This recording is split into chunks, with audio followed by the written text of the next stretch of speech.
Hey guys, Darren here with a box review of 1994 Stadium Club Baseball Series 2. This is, I love how they actually have rainbow holofoil in relief on the card box. I think it just looks really, really, really cool. So yeah, I got an opportunity to open two of these boxes, and I figured, yeah, it'd be cool to go ahead and knock out a complete Series 2 set, which is kind of, it's weird to do an isolated series set like that right in the middle of a 3-series set. But at any rate, it'd be a fun experience to go through. And originally, I was going to show you what each box provided. But both boxes were so far shy of a set that I figured, no, I'll just combine them together. And so here's the set, 2 cards sitting down here. And this set is 28 cards shy of a 270 card set, which means I'm missing over 10% of the cards in the set after 2 boxes. I mean, this is some upper deck kind of collation issues, and that sucks. All right, I'll just flat out say it. That sucks. To buy the extra cards, it cost me what, 15 to 20 bucks? It'd be a lot. And one of the stars, Kirby Puckett, I didn't even get in any of the packs.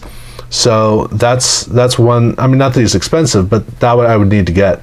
The design itself is really, really mediocre. 94 was not a good year for Stadium Club, but the images are spectacular. I mean, some of these images are just remarkable, and that was what was kind of interesting for me, was going through. I hated the look of the cards, but I loved the images of the cards. Absolutely loved them. It's kind of like the 1 year Stadium Club really got the images absolutely on point. And I know that's not really the case. I think in 95, at least in football, 95 had some good images. But at any rate, it was weird to go through 2 boxes and be that far short of only a 270 card set.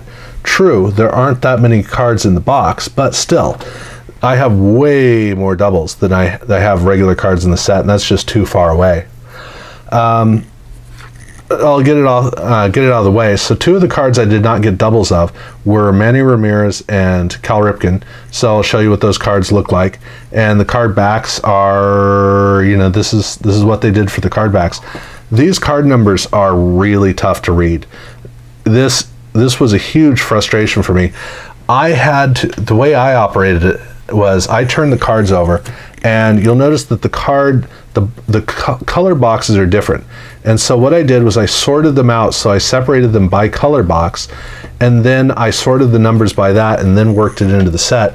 That was the only way I could go through this many cards at one time, getting them all in numerical order, because the card numbers, when you're transitioning from color to color, every single one of these boxes has like a pattern of canvas underneath. So you got all these little black marks that go along with it. 3s and 5s look identical. 1s and 7s are almost indiscernible. And 1s and 3s look a lot alike. And so that means you got to take time looking at them.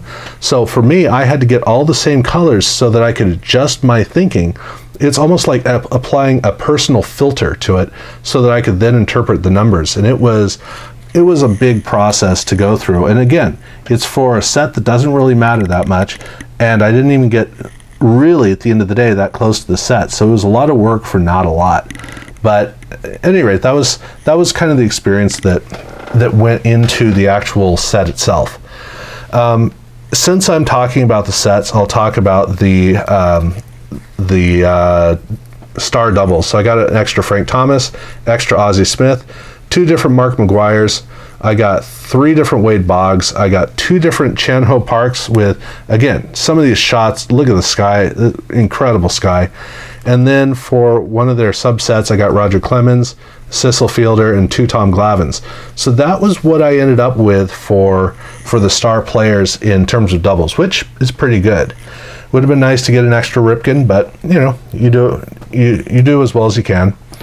They have a parallel where every single pack has instead of the red, so there's red foil and it's just regular red foil. Well, they have a gold holofoil with a pattern in it for the parallel. And so every pack has one of these. And so the one per pack, it's not the most significant parallel, but it is a neat parallel, a neat version of a parallel. I was over in football. We didn't have these. I wish that we did. It just makes it a lot more fun, especially when you're ripping through packs that are as really kind of cumbersome. So for me, I got 48 cards, which is just a fraction of the regular set. It really doesn't even get me started. It's like, what, 23% of the set, maybe 25%.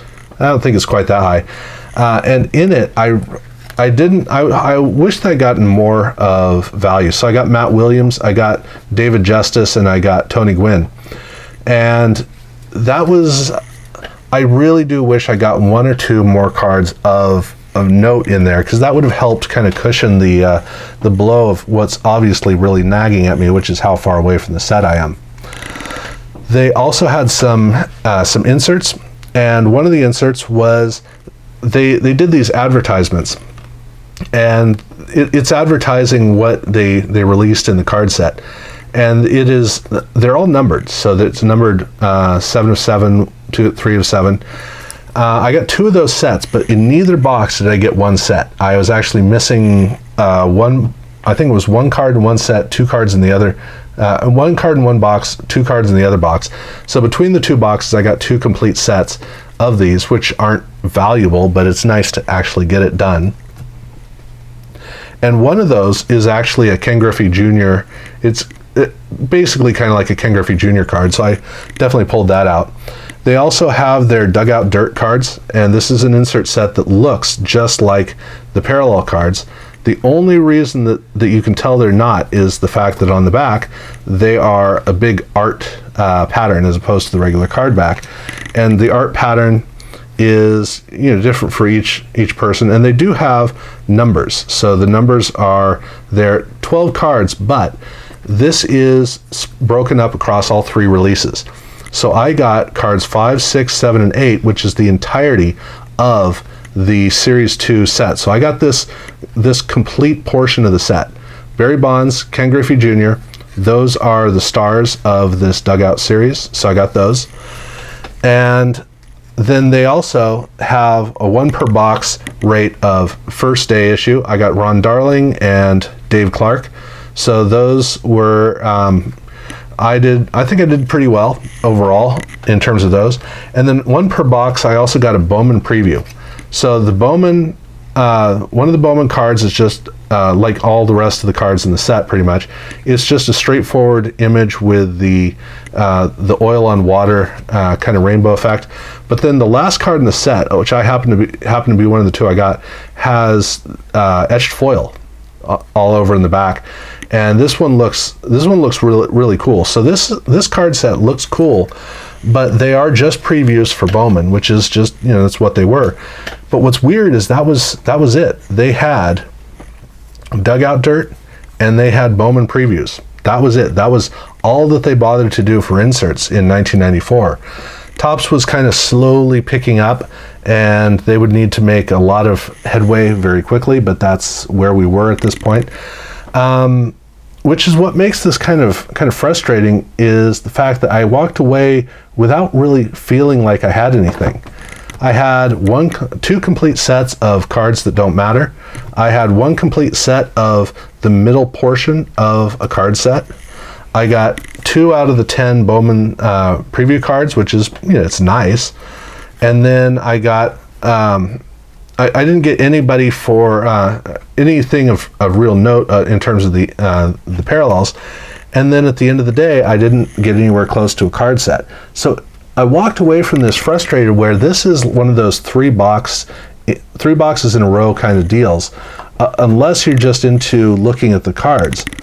But again, the cards actually look really amazing.